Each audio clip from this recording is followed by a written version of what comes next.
makuru ari kutugeraho aravuga ko igihugu cy'u Burundi cyamaze kwakira indi ntwaro iremereye indege irimo n'ibindi bitwaro muri wa mugambi bafite bamwe Bubiligi wo gutera u Rwanda. Ibyo ndaje ndabikubwira kandi aza kukubwira bari muri ayo makuru n'ubundi ku rwego rushinze ubucukuzi bw'amabuye y'agaciro muri Repubulika ya Demokarasi ya Kongo kuri wa mbere batangiza umutwe witwara igisirikare wo kurinda ibirombe kubahiriza amategeko abigenga.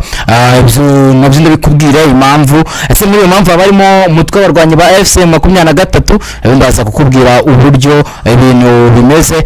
Ndakubwira ko hano muri Afurika y'Iburasirazuba umunyamabanga mukuru wa EAC yagiye kwishyuza ibihugu bidatanga umusanzu vuba na bwangu. Nuko nkuko bimeze ndi Bengals yana yimide Times News muhaye ikaze kugira ngo tubikuvire imizi n'imizingo. Gusa nimba utarakanda aho hasi handitse subscribe urasabwa gukanda handitse subscribe ubundi ibintu bikagenda neza tukajya dukomeza kubana umunsi ku wundi. Muhaye ikaze.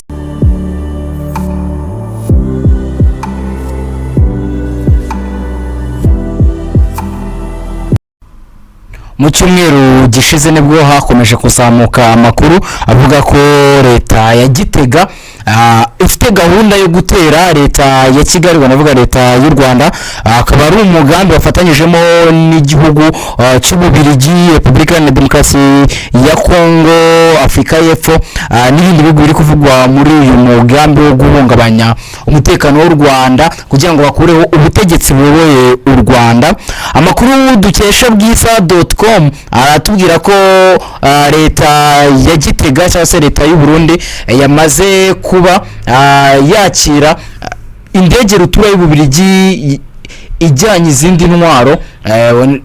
Aya makuru rero yazamutse ku munsi w'ejo tariki ya 26 Mata, bivuga ariko ni muri n'ubundi yazaniye n'ikinyamakuru bwiza.com. Ese niki byahungabanya mu gihe aya makuru yaba ariyo kuri umutekano w'aka karere ka Afurika y'ibiyaga bigari ku mugabane wa Afurika muri rusange?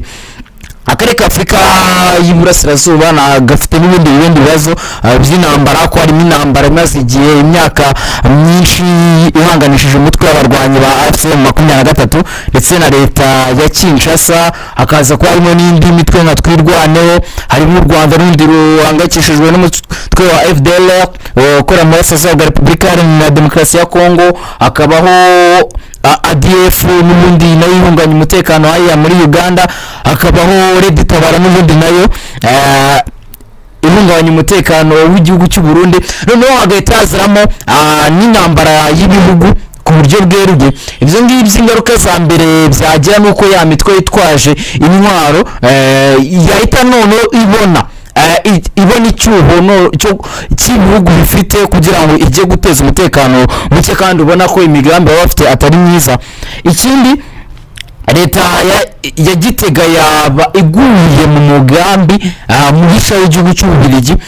Leta ya Gitega mbona yazabyicuza kurusha undi uwo ari we wese, kurusha n'Ububiligi cyangwa se no kubo babashoje intambara, kuko mu minsi ishize n'amakuru yasohotse agenda kwirakwira avuga ko Perezida Yoweri Kaguta Museveni ndetse na Denis Sassou Nguesso bagiriye inama ni William Ruto na Denis Sassou Nguesso mu mbabarire ni William Ruto bagiriye Perezida Neva inama yuko atatera u Rwanda, bamubwira ati nimba unafite umugambi wugumane mu mutima wawe, umenye ko ari ufite, uzarinde unapfa nawe umenye ko wigeze gutekereza guterwa. Wowe gutegereza tukareba aya makuru niba ari impamo, niba Burundi buza kwishora mu ntambara, ko bivugwa ko amaze gutegurwa abasirikare barenga 50,000 bazafasha u Burundi mu mugambi wo gukuraho ubutegetsi bw'u Rwanda. Aho urwego rushinzwe ubucukuzi bw'amabuye y'agaciro muri Repubulika ya Demokarasi ya Kongo kuri wa mbere rero atangiza umutwe witwara gisirikare wo kurinda ibirombe,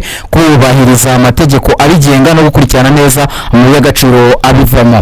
Raphael Kabengere kuri ikigo gishinzwe mine yavuze ko uwo mutwe ari igitekerezo cya Perezida Felix Antoine Tshisekedi mu ntego zo kuvugurura urwego no kurwanya imicungire mibi y'amabuye y'agaciro.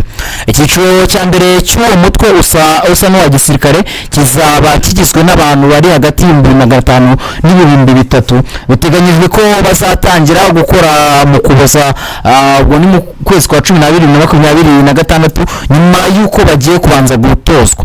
Kongo Kinshasa ni igihugu gikize cyane ku mutungo kamere ariko cyaranzwe n'ibibazo bikomeye mu kubyaza inyungu garukira abatuye iki gihugu. Kugera muri 2028 biteganyijwe ko abantu 20 bakora muri uriya mutwe bazaba bohejwe gucunga ibirombe bigera kuri 22 byo mu bice bitandukanye muri Repubulika ya Demokarasi ya Kongo. Bimwe mu birombe by'iki gihugu n'ibyo muri Rubaya, kimwe mu binini cyane ku isi bikurwamo korota ingana 15% by'itungano ku isi yose. Muri iki gihe biri mu gace kagenzurwa n'umutwe w'abarwanyi ba AFC M23. Urwego rwa gisirikare rwashyizweho rwashyizwemo asaga miliyoni 100 z'amadolari rwiswe Mining Guard, ruzasimbura abasirikare basanzwe barinda ibirombe rwatewe inkunga na Leta Zunze Ubumwe za Amerika hamwe na Emirates Arab United cyangwa se Leta Zunze Ubumwe z'Abarabu. Abarigize bazajya bagenzura ubucukuzi n'ubwikorezi bw'amabuye y'agaciro kugeza aho asohokera hanze y'igihugu. Repubulika ya Demokarasi ya Kongo ibarirwa umutungo kamere wa mine w'agaciro ka tiriyari 25 z'amadolari Leta Zunze Ubumwe za Amerika utarakorwaho. Gusa abaturage benshi b'iki gihugu bakomeje kuba mu bukene bukabije n'intambara burasirazuba bw'iki gihugu. Ubundi gutegereza tukareba niba uyu mutwe uzatanga umusaruro mu burasirazuba bwa Repubulika Iharanira Demokarasi ya Kongo n'ibindi bice birimo amabuye y'agaciro menshi. Naho umunyamabanga mushya w'umuryango wa Afurika y'Iburasirazuba EAC Ambasaderi Stefan Mbundi yatangiye inshingano tariki 25 Mata 2026. Ahise yigira gushyira imbaraga mu kwishyuza ibihugu bitagitanga imisanzu ku gihe. Ibikorwa byinshi by'uyu muryango mu myaka myinshi y'ingengo y'imari byagiye bidindira kuri imisanzu idatangwa na bimwe mu bihugu bigize cyangwa se bikayitanga bikererewe cyane.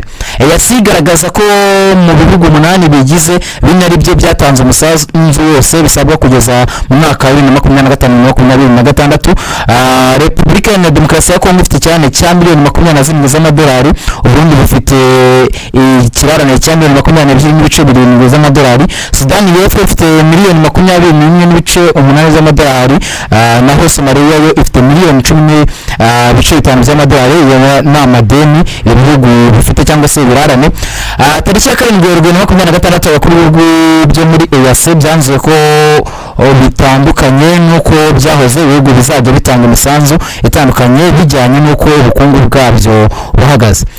Bumvikanye ko umusanzu ungana na 50% by'ingengo y'imari ya EAC uzajya utangwa mu buryo bungana 50% bisigaye bitangwa hashingiwe ku musanzu mbumbe. Bivuze ko igihugu gikize kurusha ibindi kizajya gitanga umusanzu mwinshi kurusha ibindi. Ambasaderi Mbundi yagaragaje ko imisanzu itanzwe ku gihe cyagenewe ari yo ituma ibikorwa byose bya EAC bigenda neza, bityo ko azakora ibishoboka byose mu bubasha bwe kugira ngo iboneke.